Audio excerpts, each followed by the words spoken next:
We saw some news making the rounds online yesterday. The governor of Enugu State yesterday reportedly paid a visit to His Excellency President Bola Ahmed Tinubu at the State House in Abuja. According to a post shared on the governor's verified social media pages, during the meeting, discussions focused on deepening collaboration between Enugu State and the federal government to enhance development efforts and deliver greater prosperity for the people. Now, the governor reaffirmed Enugu State's unwavering commitment to contributing to national unity and progress, emphasizing the state's readiness to play an active role in rebuilding or building a stronger, more united and more prosperous Nigeria. Of course, now that also shows that even more the move from the PDP to the APC, seeing the governor with the president in one frame. We're joined now in the studio by Executive Director, Lead Network Africa, Chukwuma Okenwa, to assess what this means for the states. Thank you so much, CEO, for joining. You're welcome. Good morning. Yeah, good morning. How are you? I'm good. How are you? How is it experiencing or living the new political atmosphere? New dispensation. Right. I mean, are you feeling the impact already? Are you feeling anything at all? Maybe that may be too early to assess, right. But you know, oftentimes, when the report was being read, I quickly remembered when the president was campaigning, and he mistakenly mentioned PDAPC, and it just dawned on me that over time. When who was campaigning? That's Tinubu, President Tinubu. He caught fire. He mentioned PDAPC, right? That's almost like integrating the two parties. And to me, I think what Nigeria political party system has turned to, it's just like merely like a vehicle.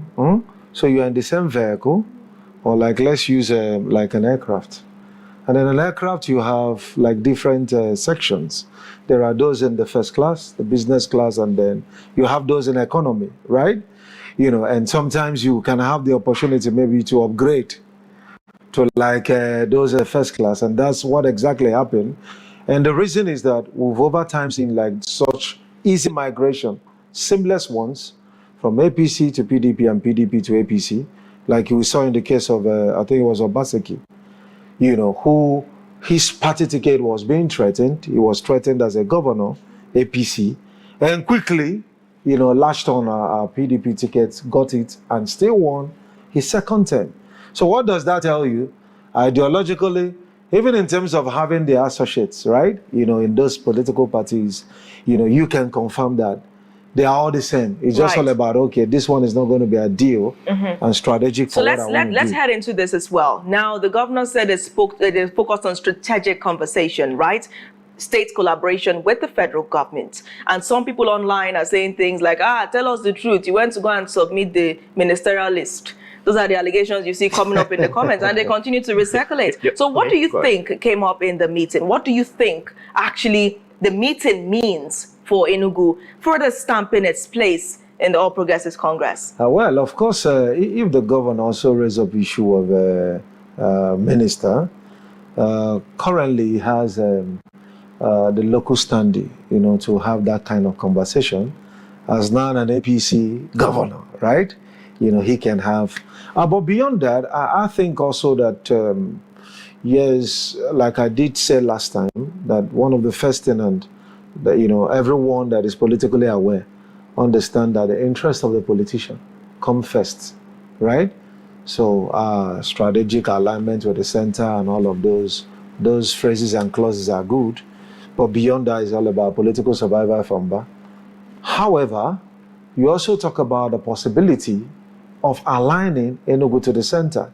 In terms of now, you are now like, for instance, the minister, the former one, he had no say, who became the minister, right? And so now he can be part of that conversation, perhaps even negotiate for more ministers. Perhaps if there is anything on the budget that before now was meant to come to the Saudis, and particularly Enugu State, he wouldn't have that party line dividing. He could also begin to add more pressures, and of course we'll give him that benefit of that. But beyond that, all I see here is all about putting one's interest first and foremost. Still, right, the ball is out there of critics and all that. They're stating that why always trying to reaffirm and justify your betrayal. By the way, that when you're in PDP, does that mean you can't meet the president and go to the presidency and have those conversations, strategic conversations on how to plug things, in the state? Why must it be that, is when you're on APC, that's when it is Uhuru, that you can go and obtain anything for the state? Okay, so two things, that you raised by the virtue of your question. We as a PDP governor can actually assess the president, but it's not as easy as maybe if you were in the same party. That's the truth of the matter, right? And then secondly would be, I do not really consider it as a betrayer. You know why? This is our political culture. Oftentimes it would be nice to cite the United States of America as a case study, but here it doesn't look like the US. This is Nigeria. This is our reality. So you are talking about ideality versus reality. What is ideal? Normal is that political parties should be ideological, and by ideology should answer the question of who is this party meant for? We've not been able to address that question, and that's why there's a problem. So you see people come up with manifestos as ideologies. Manifestos are not ideologies. In the US, when you talk about Republicans, the first thing that comes to mind is conservative. And it's something that has to do with you as a nature. It's just as good as like maybe being an introvert, right? It's something that is a default setting, psychological setting. And then when you now also talk about like a Democrat, it's a liberal.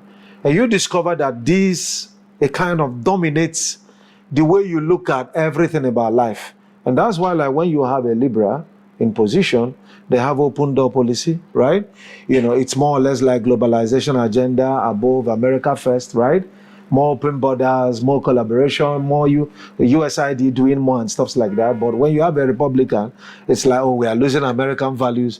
They lose sight of even the fact that, there are further contributions that can be made by immigrants, which is a well-known established fact, right?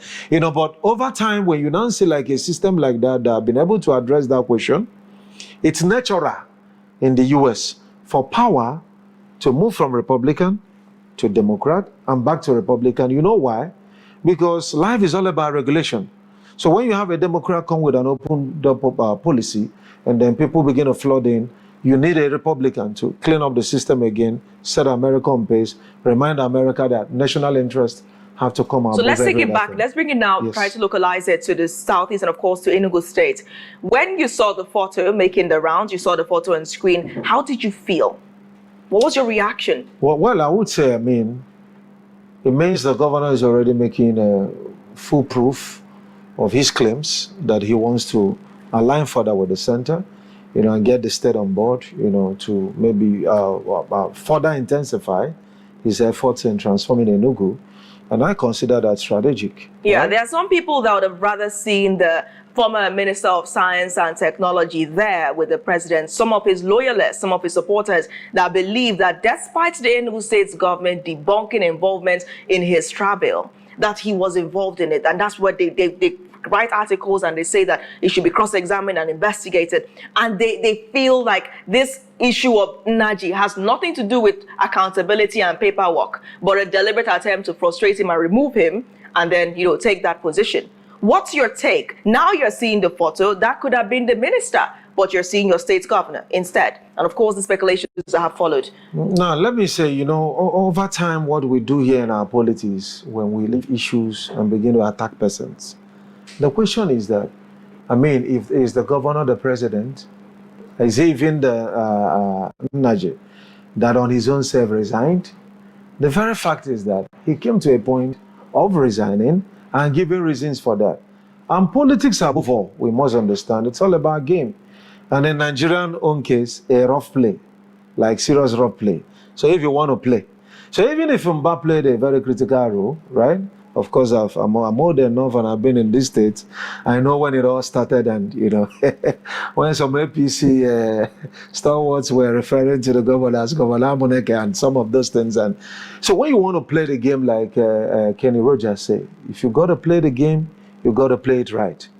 And if their assertions are true, then I will say that Mbah have actually played the Maradonic, he gave him that, and he played it right because politics is all about winning.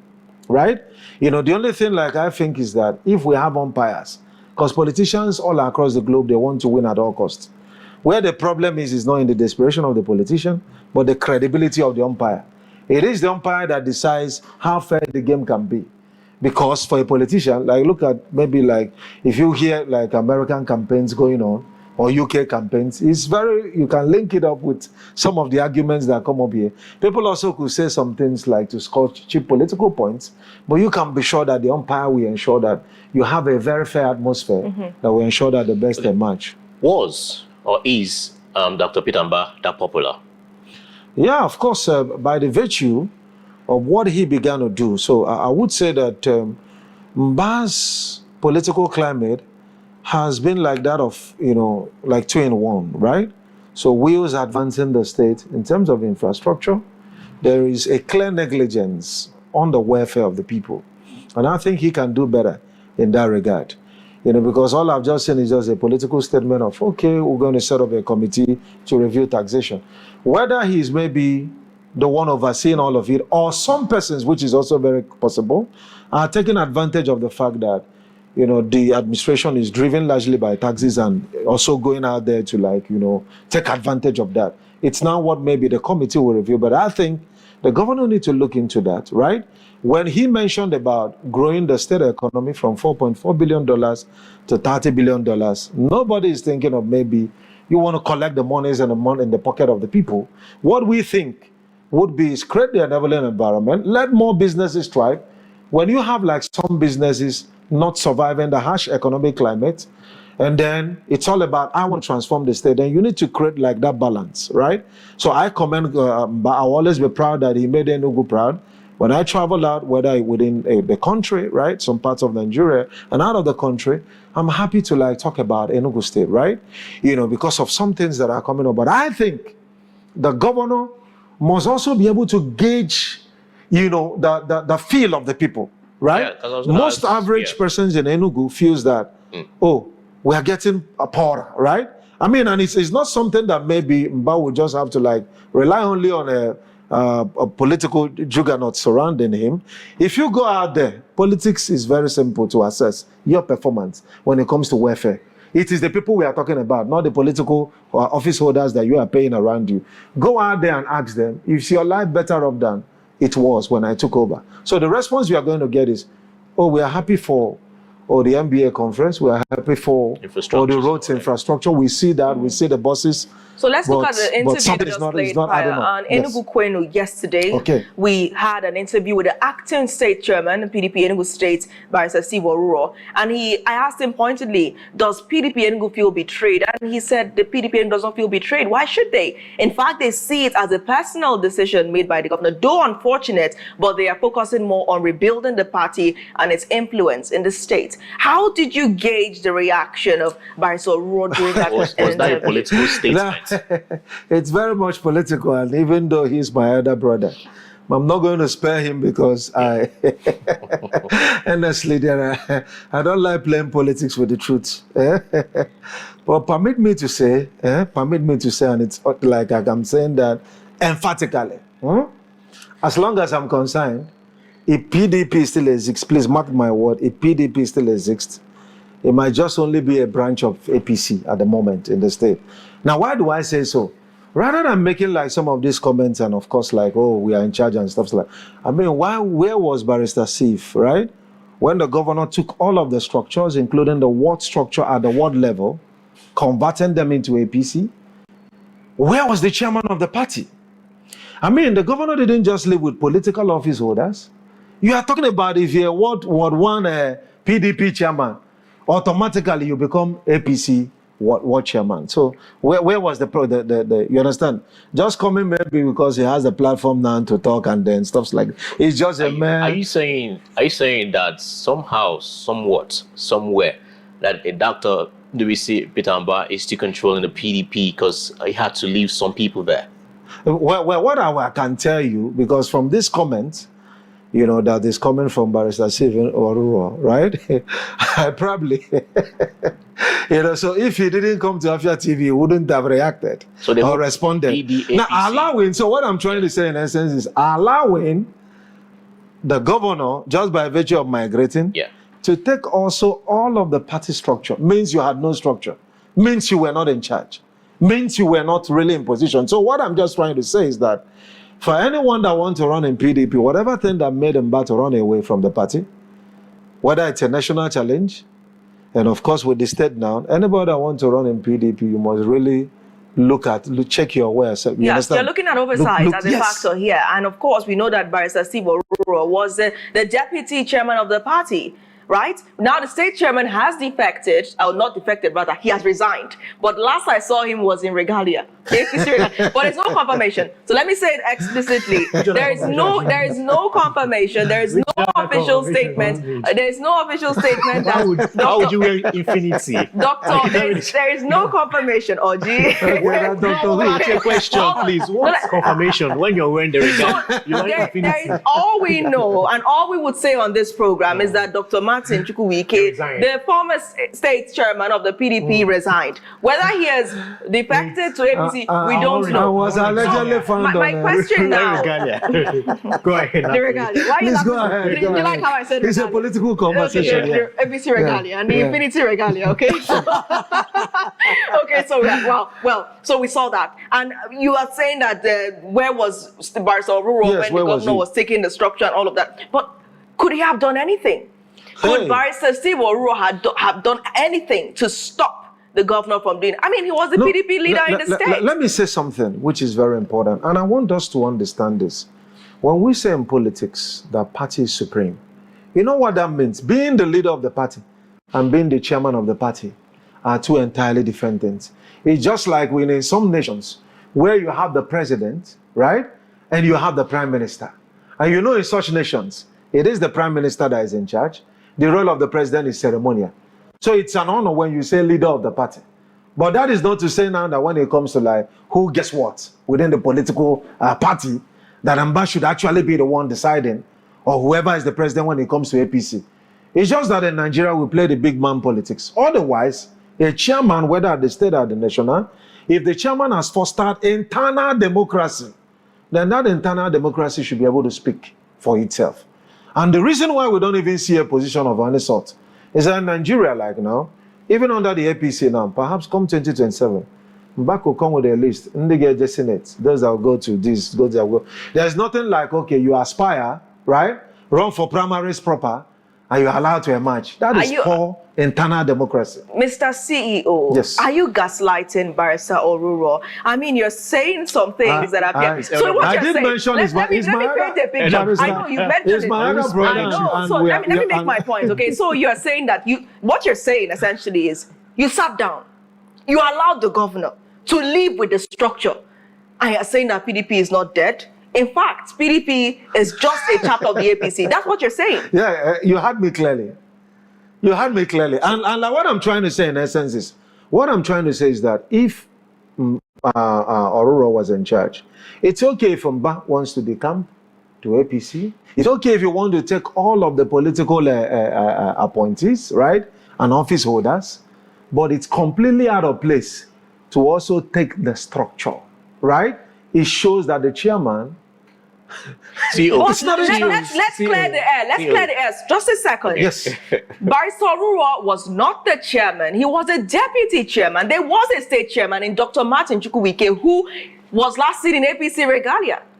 But okay? he was the deputy, right? Oruro was the deputy. He was the deputy, so and he didn't saw have that won all of the games. Now, listen to me. If you are a deputy chairman, you're a co-pilot. What you expected to do, right? You don't need Mbah to decamp first for you to know that there is fire on the mountain and everyone needs to run. That's what we call strategy. It really pains me. But then the problem is, why will it even pain me when, you know, for instance, like some of the parties that should stand as opposition at the first place do not even stand as opposition. Realize... Is PDP, because wrapping up now, is PDP alive?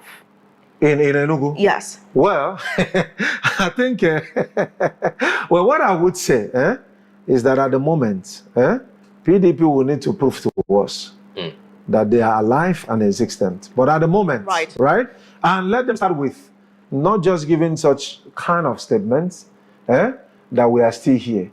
We want them to engage and interrogate Governor Peter Mbah's policies. We want to hear from them weekly basis, monthly basis. Opposition is not a one-time affair.